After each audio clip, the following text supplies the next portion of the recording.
Hi, guys and family. Welcome back to Larry's Anything Goes. Hopefully, you guys having a great day. It's Thursday. The week is basically over with, and hey, we're making it happen in the good old month of April, and it's all good in April, in my personal opinion. Today's topic today is going to be a subject matter that's been talked about on multiple occasions. Student loan crisis, in a sense, but I really bring this topic up because it's coming. A lot of things are becoming more and more apparent as the year progresses, and a lot of things, questions are being answered. And just to keep it simple, a lot of people are starting to see a lot of what the quote unquote lifestyle of what society says you're supposed to do as an all out sham, in a sense. And when I say sham, it's because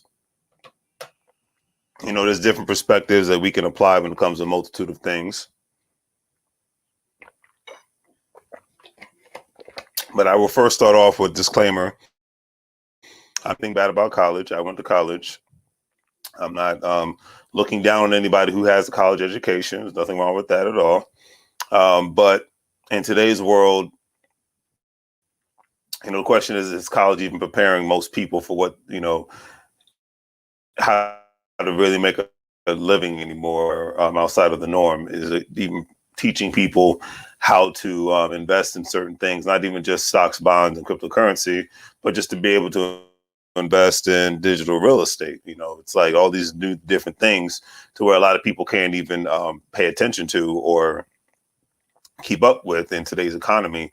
A lot of the schools are just not, unfortunately, able to keep up with it. And then with people it's already expensive enough to live in certain areas, especially if you live on a place like New York or, California, so, and if you already have a crazy burden of a debt in living in an expensive area, that's why so many people move to cheaper states, then it makes it harder for you to even have a sustainable life and to be able to live in the kind of community you want to live in.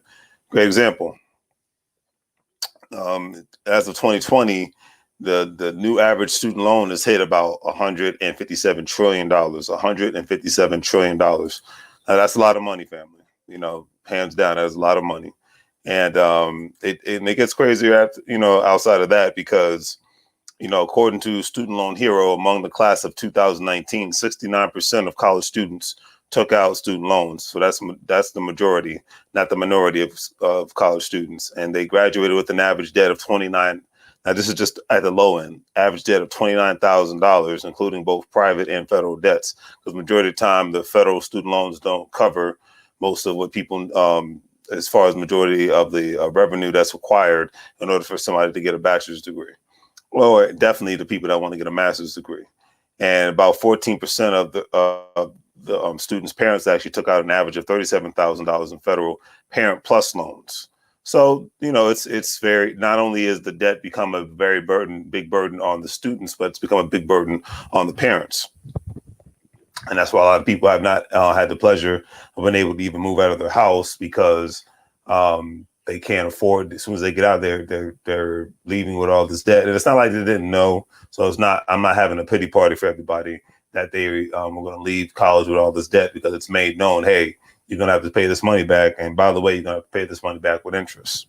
Now, I call going to college a great thing, not knocking it whatsoever, but I call it an economic setup, because one, if your parents didn't even have any sort of college savings plan at all where they could even, my mind said, if you can't contribute to $10 a month in something, then there's a problem. If you can't contribute in 2021, $20 to $30 a month or something, then there's something wrong. If you're that strapped for cash, and because that kind of money is basically a meal to gas money to in any state that you live in, an insurance payment. I mean, I could go on and on. So when it boils down to it, if you can't afford to open up some sort of a college savings account for your child and contribute the small minimal payments of $30 to $50 a month or paycheck, then I don't know what to say.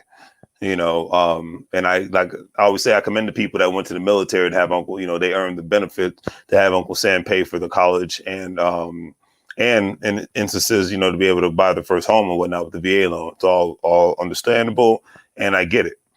But because for those that are outside of that category, unfortunately, more and more of them are falling in the category of being set up economically. I mean, heck, I just finished listening to Mr. 10X himself, Grant Cardone, and he calls darn near everything, and I mean everything that's thrown at working people a setup, because he was in this category at the same time. My man calls IRAs a setup. He calls any sort of tax payment outside of your business a setup. He calls your 401k a setup. He calls everything a setup. Okay. Now, for all intents and purposes, I don't agree with that 100%, but I do call college being an economic setup for those that are not planning effectively.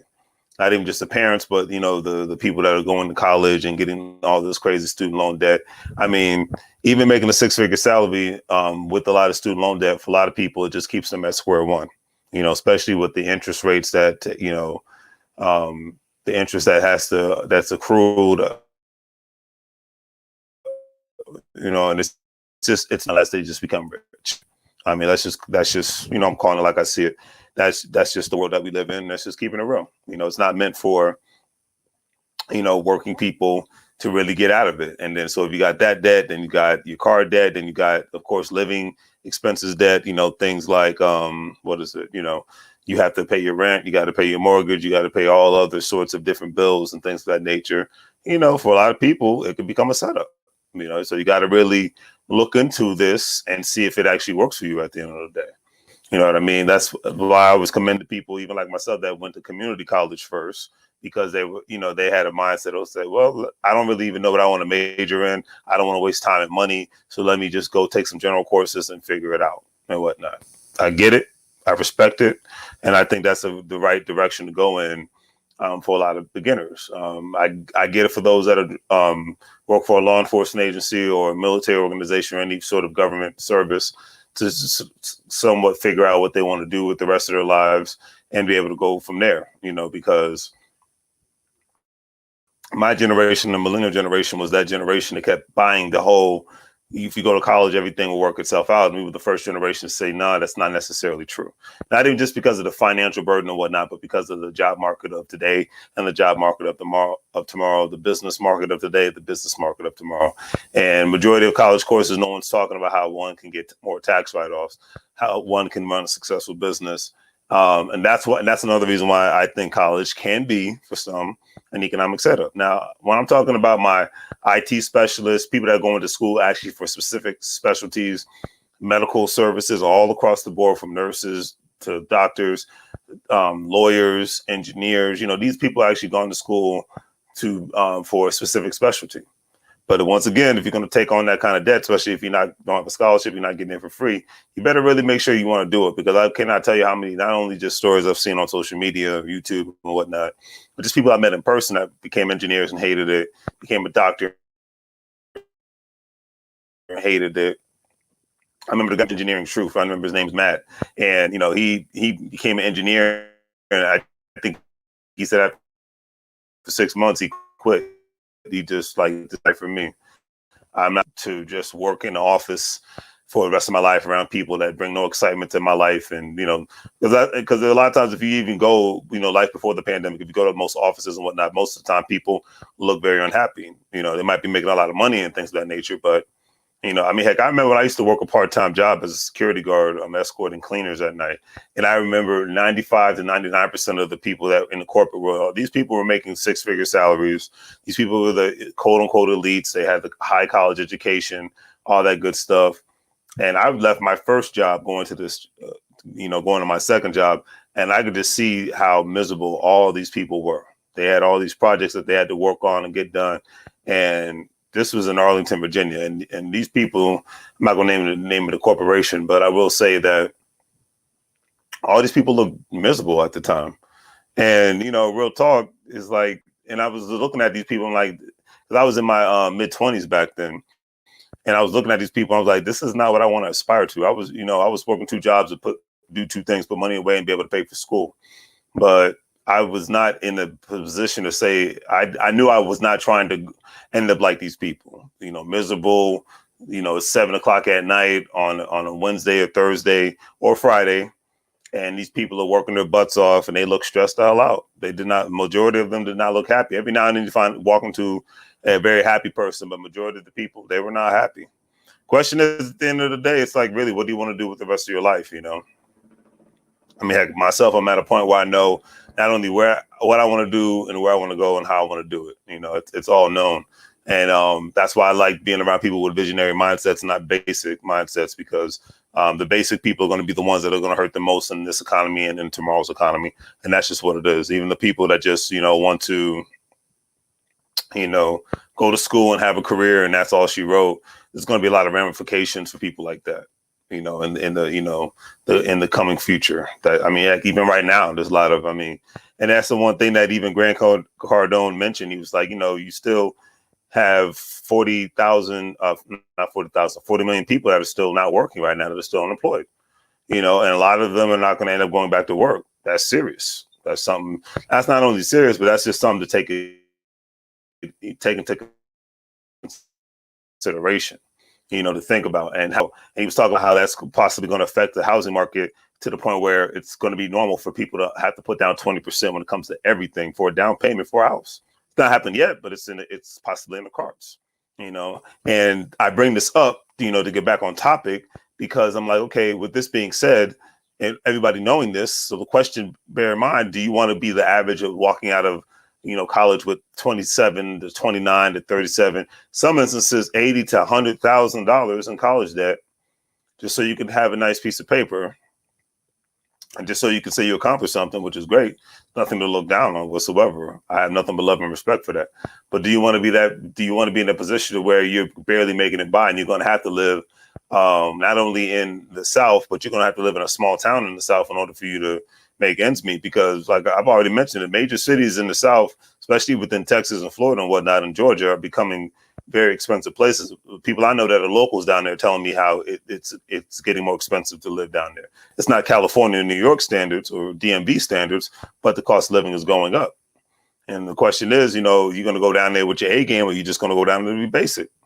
Because the South already has enough basic people. They need more exceptional people. So that's why I said, if you're going to leave the East Coast and the West Coast and move down South and move to the Midwest, go down there to be exceptional. Don't be basic, because basic moves can be made anywhere. Just because there's less taxes in a specific area, doesn't mean that much to me. That's just my personal opinion on that one. But, it's like I said, at the end of the day, it's very deep when you even just really look at it. And it's like I said, the average cost for college, a lot of times per semester, it could be up to $15,000. A lot of times per year, it's $20,000 to $30,000 a year. And I just think it behooves more people to get more skill sets than college degrees nowadays. Get certifications. I know plenty of people that are skilled trades people who got an associate's degree and then got a certification as being a mechanic or something to that effect. I know people that have, or electricians, plumbers. I've known people that have in the IT field to just get a bunch of certifications, not even get a degree, but they have a passion for it too at the same time. And then a lot of times, like the IT panel that I had last weekend, which I'm thankful for, with Michael Alcantara and good old Christopher Edwards, coming on there talking about, the information technology world, is like, the degree is really just for the program management world, if you're trying to be a manager and whatnot. But if you just want to be a worker, be in the end, you can just get your certifications and go from there. But then my mindset is, okay, be a worker, get your certifications, but then what's the next step? Is there any ownership steps? Is there any investment steps? Is there anything that's going to make your job an option so that you can be one of these people that has the pleasure of being able to work from home? A lot of times people are just self-employed contractors, and they work from home and they love it. They wouldn't trade it for the world, and like I said, me getting a taste of being able to work from home, that has been a beautiful thing. I do not want to go back to the norm of worrying about traffic and tolls and, like being able to just turn my laptop on and get to work, man. That's a little piece of paradise right there. If you ask me about the best thing that happened to me in 2020, that's the best thing that happened to me in 2020. So I'm just keeping it honest on that level. So, and and your average, your average decent home in the United States now costs about $200,000. Even if you live in Texas or you live in Florida, especially with the way the real estate market is right now. You know what, your average car payment, well, it's not, before the pandemic it was a lot higher, but let's just go with 300 or 400 some dollars a month and whatnot, especially depending on your credit. You know, a lot of people have bad credit. So you got that. Then plus you have to make a student loan payment. If you have children, you know, they're going to cost money regardless of the situation. You know, and then food in itself, I don't care what state you live in, food, the cost of food has gone up tremendously. So that's why I said it's like, it's an economics. I look at college as an economic setup for those that are not planning to win, those that are not even in the game of economic winning on any level, from, you know, owning a business, owning real estate, owning any specific investments, things of that nature, any sort of ownership. I think it's you're putting yourself in a position where you can get set up and where you can get hurt. You know what I mean? So that's all I have to say on that one. Just keeping it simple tonight. And you know, hopefully you guys enjoyed today's video. Definitely give it a like and a share. It's always greatly appreciated, all the love and whatnot. Thank you for the Cash Apps and PayPals and all that good stuff. Just wanted to keep it simple tonight. We got a lot to do. So, you know, just getting back, keeping it simple with the basics tonight. And on that note, family, I will see you guys later. Hopefully you guys enjoy the rest of your day. Hopefully you guys have a great weekend. Enjoy life, because you only get one, as I always say. I can't put it any other way. That, and like you said, with my new setup, I'm messing around with it, so I don't have that much time. But always greatly appreciated for the love and all that good stuff. So be blessed, enjoy life, and I'll see y'all later. Peace.